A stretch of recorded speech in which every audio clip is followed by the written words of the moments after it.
Had to put the chest tube between the lung and the chest wall. It was a mess. The bullet broke apart. Then the machine, the EKG, started beeping again. Not that I remember any of that, obviously. I just remember the jostling, and then all of a sudden being very thirsty because it had become 3 days later. The doctors had brought me around, and I was lying in a bed that was much too big for me, with tubes running out of my arms, and my parents were sitting on the edge of the hospital mattress. Sometime before I woke up, my parents had put a huge Superman shirt on me, like it was something I'd grow into, since death had apparently lost its sway over me.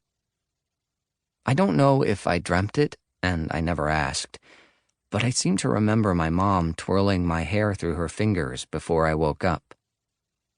She was sitting with me, running her hand through my hair, and I remember starting to hear her words midway through her sentence.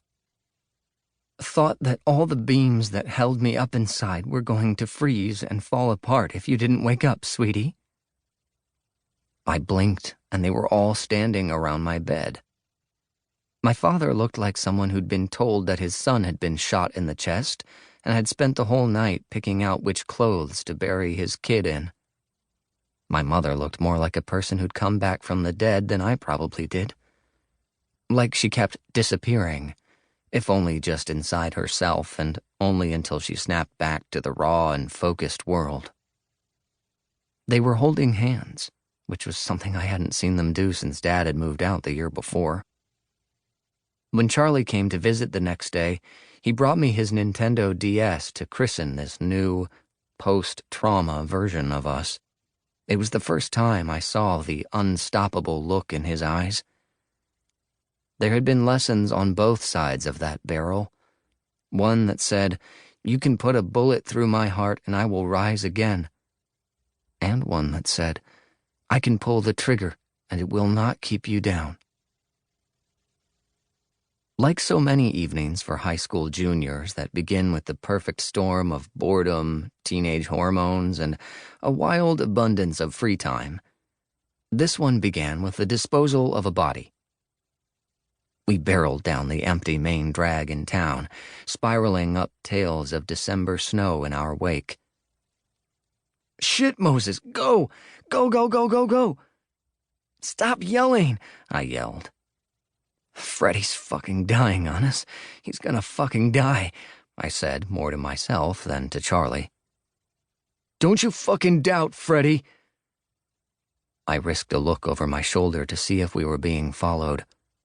There was a very good chance that we'd been spotted, and the police had since been called.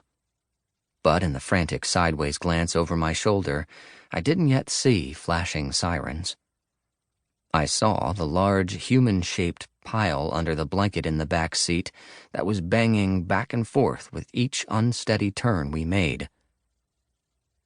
"Do you think Harper saw us?" I asked Charlie, my eyes beaming down each side street that we passed.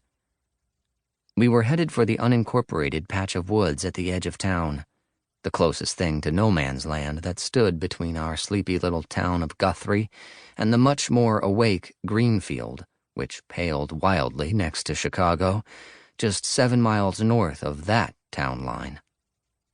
I turned down the radio so that I could focus better. "He's a priest! Of course he did.